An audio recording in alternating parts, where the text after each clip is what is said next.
5:51, it's time for Marketplace. Brazil, an odd target for new U.S. tariffs. Marketplace Morning Report is supported by Schwab. Schwab offers investors choices like full-service wealth management, self-directed investing options, and trading on Thinkorswim. More at schwab.com.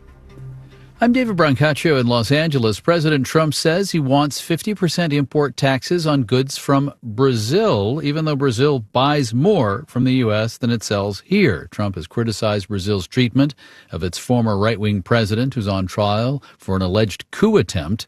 Luis Fajardo is with the BBC. Brazilian economic markets have reacted with concern, the real losing value against the dollar. The U.S. is one of the major export markets for Brazil. However, Brazil, it has to be said, it's not as exposed to potential tariffs from the U.S. as other Latin American countries that have also faced the threat.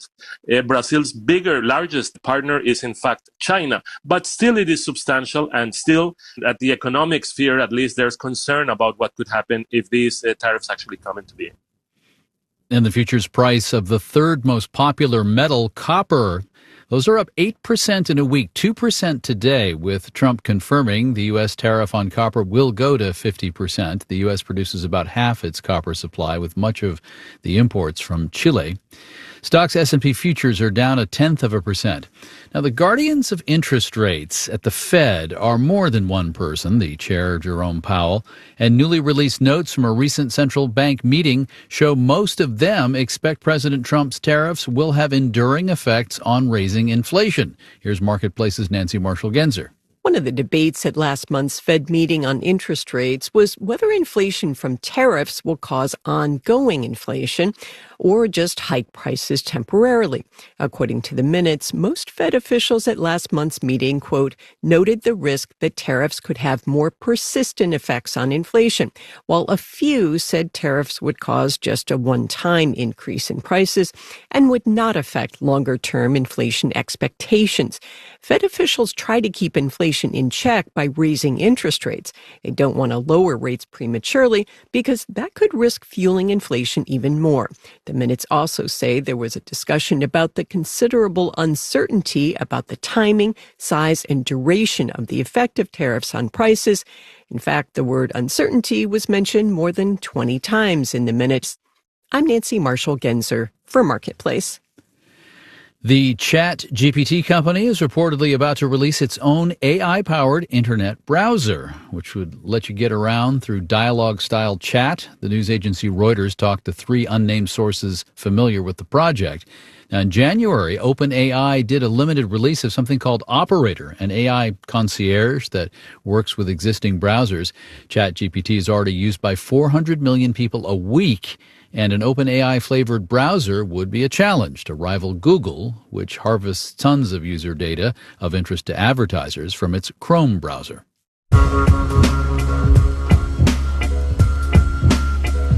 Marketplace Morning Report is supported by Progressive Insurance. Progressive is currently looking for individuals in a variety of career fields who are interested in building a career and joining an inclusive and unique culture. More information, including application, at progressive.com/careers. Los Angeles and some other California municipalities in recent days signed onto a lawsuit to try to stop raids by ICE agents in search of people without permission to be in the country. Unlawful tactics by authorities are among the concerns, and there's fresh data on the role of immigrant labor in California, the world's 4th largest economy. From KQED in San Francisco, Alexander Gonzalez has more. The report explores just how much undocumented immigrants contribute to California's economy. And to figure that out, researcher Abby Royce focused on the state's gross domestic product. This is really just a fancy way of saying the total value of all the goods and services produced within California. Royce is with the nonpartisan think tank called the Bay Area Council Economic Institute.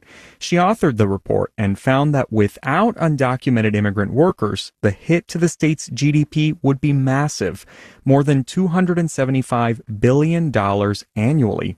We knew it would be big, but I don't think we realized how far-reaching the role undocumented workers play in sustaining the economy in California would be. According to the study, undocumented immigrant workers make up 8% of California's workforce, and the majority have deep ties to the state, with a decade or more of experience in key industries like agriculture and construction. You lose this workforce, and we're not building homes or harvesting crops. I mean, prices go up for everybody. California alone produces 3/4 of the fruits and nuts and 1/3 of the vegetables consumed in the U.S. Teresa Romero is president of the United Farm Workers Union.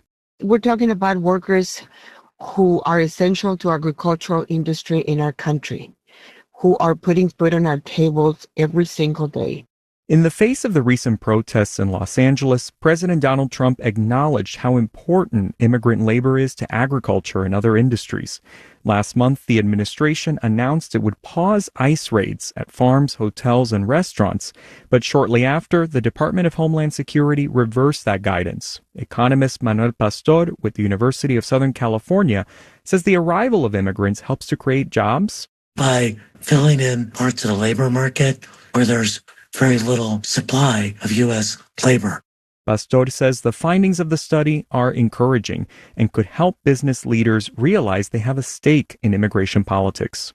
The reality of our global economy and of our California economy is a story of interdependence.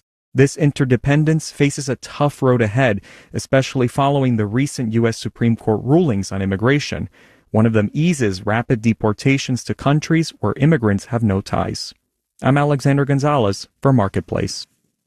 And let me customize the following story by age. If you are under 12, know that the Kinder Egg people are in talks to buy the Fruit Loops people. The version if you're over 50, the Ferrero Rocher people are in talks to buy the All-Brand people. It's Ferrero of Alba, Italy, working on a deal for W.K. Kellogg of Battle Creek, Michigan. Ferrero invented Nutella hazelnut spread when chocolate was dear after the Second World War. The family-run company also launched Tic Tacs in 1969, Kinder Eggs in 1974.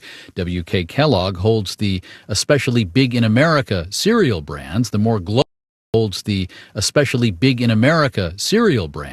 global products like Pringles, Cheez-It, Pop-Tarts, and Nutri-Grain were hived off into a separate company called Kellanova more than 2 years ago. In Los Angeles, I'm David Brancaccio. It's the Marketplace Morning Report. From APM, American Public Media. And be sure to tune in for a wrap-up of today's business news on Marketplace here at 4:30 this afternoon.